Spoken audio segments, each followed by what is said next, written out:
Diyos marinahal daw sa sendo, gabos mga tugang. Ika-20 Domingo kan ordinaryong panahon, kita ngunyan, sa satong paghurup-hurup kan mga tataramon kan mahal na Diyos sa Santa Misa.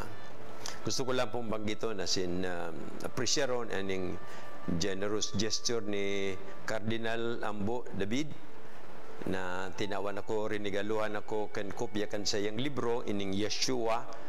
Manungod po ini sa garong mga reflections niya po sa paagi ning istorya sa buhay ni Jesus na tinawan niya ning doon ito sa iyang pagkatao. So itong naarog sa sato na garong sabi niya na mamidbidan ta siya bako lang sa sayang pagka-Diyos kundi man sa sayang pagkatao. Kasi yun po ini kaya na-mention ko ini na banggit ko ini ninulit ayo ini an bako man yun ay niyang kuyan sa kada madagutan ni Ebanghelyo kadakla na beses istorya ini nin sa tong kagurang na ni Jesucristo asin mga tataramo niya, pero particularmente ngunya na Domingo importante po asin medyo challenging na marayan mga tataramo na madadang kunyato sa Ebanghelyo. Tulong bagay po an sa iyang sinabi sa Ebanghelyo ngunyan. Sabi niya, enot igwang kalayo na dadarahon ako digdi sa kinaban. Asin minamaut ko na ini mangyari. Ikadua, sinabi niya igwa siya ning bautismo na sa iya man nakaipuan agihan. Asin sabi niya, garing labian sa kong kapurisawan na ini mangyari na asin mautob na. Asin ikatulo, ang sabi niya, paguna nindo ngaya katuninungan na sa kong dara, bakong katuninungan kundi pagkabaranga. Medyo makangingirhat, makatakot. Ano gustong sabihin niya talaga kaini? Pero saro-saro unta po, asin ilingon takon, ano talaga ang gustong sabihin sa tong kagurangnan sa mga tataramo na ini? Inot, kalayo. Ang kalayong gusto niyang darahon igdi sa kinaban, bago ito pong kalayong arog ko na may nagkakasulo, na kukay natututong ang sinusulo kay ni. O itong alimbawa po ito niyan mga nagkakaiguan ng kalayo na bunga kay ning pagpasiparan niya to sa atong kapalibutan, nagkakasurulo ang kadlagan mga araw kaya distraction na didistroso ang mga kahoy. Bako pini ang klase nin kalayo na gustong ipahayag o ipaabot din sa tong kagurangnan digdi sa kinaban. Kundi kalayo arog kay itong kalayong na-inkwentro ni Moises duman sa kahoy na day nasusulo. Kan nagpamidbid sa sayaan mahal na Diyos duman sa bukid kan Horeb.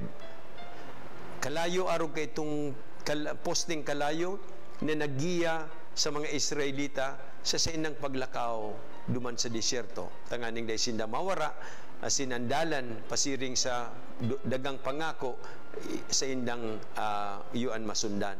Asin itong kalayo mga tugang na nagtugdon sa payo kan mga apostoles kanal daw kan Pentecostes.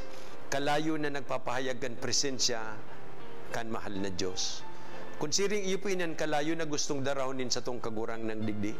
Kalayo na iyo sa paghiling ta garong nagraraot pero dai nakakaraot aro kay itong kahoy na ito na maski naglalaad na nagkakalayo pero dai natututong. Igwanin kalayo sa satong buhay na nagpapalaad kan satong puso tanganing kita mamuot. Nagpapalaad sa sato tanganing panindugan niya to ang katotohanan. Asin kalayo nin kusog nin buot tanganing padagos kitang maglingkod maski ngani may mga kadipisilan. Maglingkod sa kapwa sa atubang nin mga pagsukol asin kadipisilan, kalayo na nagtatao nin inspirasyon sa satuya, iyo ini ang dinadara nin kagurangnan sa sato. Asin paguna ko namatian ta na ini sa satong buhay. Asin ang bautismo na sa iyang sabi niyang gusto niyang utubon. Ang bautismo baga po mga tugang kay itong panahon ang mga taong binubunyagan ilinulublob. Ninulitaan original na kahulugan nin bautismo itong paglubong sa kagadanan asin ang paghawas sa bagong buhay. Ang bautismo na sinasabi nin sa tong kaguran ng digdi iyo ang sakripisyo na sa iyang aagihan, aakuon asin duman mangyayari sa krus. Kagadanan na sa iyang kaipuan at tubangon, pero kagadanan na magtataonin bagong buhay, na mabubuhay siya liwat hali sa mga gadan, asin magtataonin kaligtasan sa satuya, ta kita matutubos hali sa kauripnan nin kasalan asin kagadanan. Iyo ini ang bautismo na sinasabi ni Jesus na kaipuan agihon niya sa iyang buhay. Ninhuli tabakulang ini bautismo para sa iyang sadiri, na siya midbido na makapangyarihan na Diyos, na nadaog niya ang kagadanan, kundi tanganing ipamati sa sato ang sa iyang pagkaherak sa tawong na uripon sa kasalan asin kadikluman. Asin ngunyan, handa niyang idusayan sa iyang sadiri sa krus, sa bautismo nin kagadanan, tanganing kita makinabang kan sa iyang pagkabuhay liwat. Asin yan ni katulo, yung ani po ito,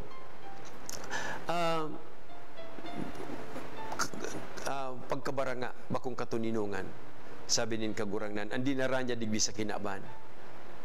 Bakong sinabi niya duman sa huring pamanggi, na sabi niya, katuninungan, iwinawalat ko sa indo, ang sa kong katuninungan, itinatao ko sa indo.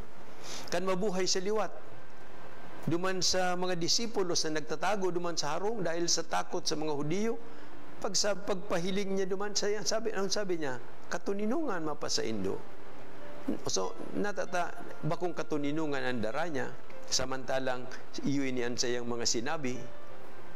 Mga tugang, ang pagkabaranga na sinasabi nin sa tong kagurangnan, kaipuhan mangyari kung kita handa na magsunod sa iya. Daining anuman na maurog pa sa satuyang pagsunod sa kagurangnan, maski ang relasyon niya to sa satong mga mahal sa buhay.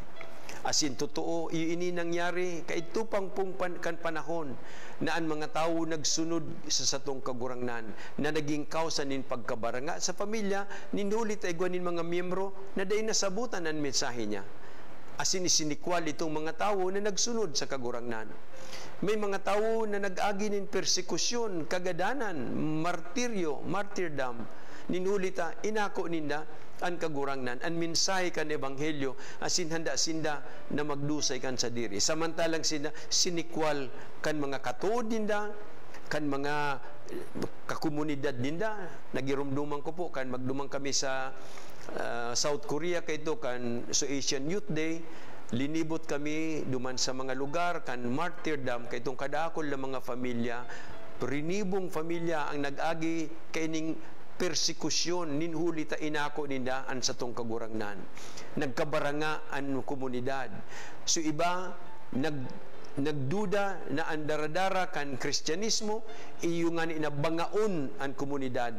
Ratakon ang pamilya, ninhuli ta mga aki na dating mapakumbabang nagsusunod sa inang magurang, nagsasabi na nagsisimbag na namasunod ako kay Kristo, maski day ka mo mag-uyon sa desisyon ko. Kaya sa inang paghiling, nagraraot, nagrurumpag, asin nagbabanga ang Kristyanismo. Asin totoo mga tugang, pero bako ini ang intensyon kan Kristyanismo.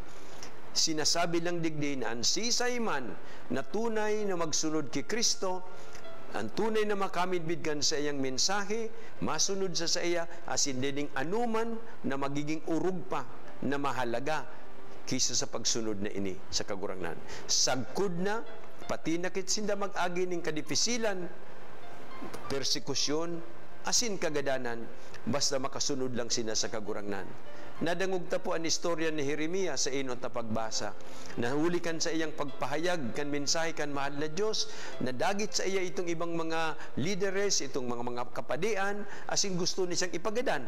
Dinarangan ni siya duman sa bubon, nabuot na siya duman na tunaw, no pabayaan, malingawan. Sagud na may sarong nakimaherak sa hadi, asin sabi, bako ini ang tamang pagtratar sa propeta. Asin siya pinahawas kan hadi.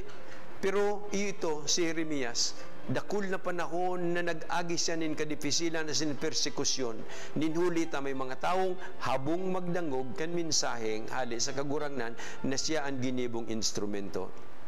Mga tugang, paguna ako, bako man pong garong ignorante kita sa bagay na ini, kadakul man po kita sigurong eksperyensya na sinisikwal kita kan mga taong pigpapahayagan ta kang katotohanan.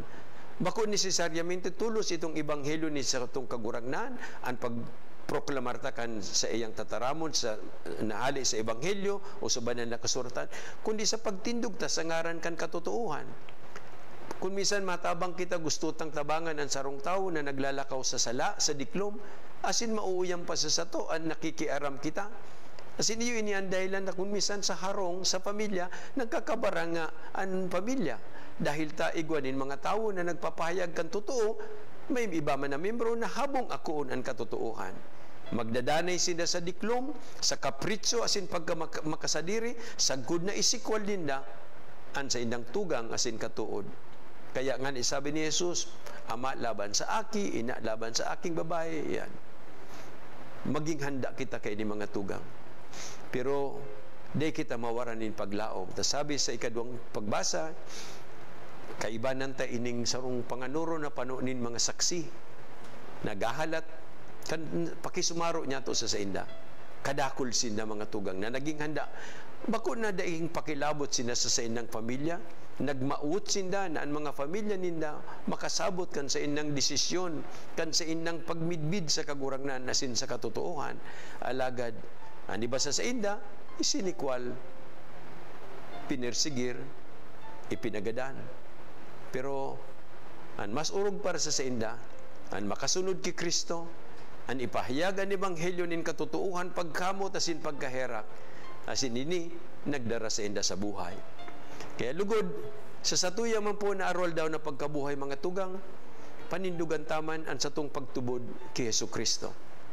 Totoo, dadarahon niya kita kung minsan sa experience nin kadipisilan asin pagsakit, mga bautismo nin persekusyon, pagsikwal, pagpasipara, kan sa itong mga namumutan, kan sa itong mga katuod, pero daining urog pa na mahalaga, kundi ang sa tuyang pagkamuot sa Diyos, asin ini lugod, makatabang man sa sato, tanganing makumbinsir taan mga mahal sa buhay, tanganing magpatinarabang tabang kita sa pagbaklay pasiring sa tunay na dalan nin kaligtasan.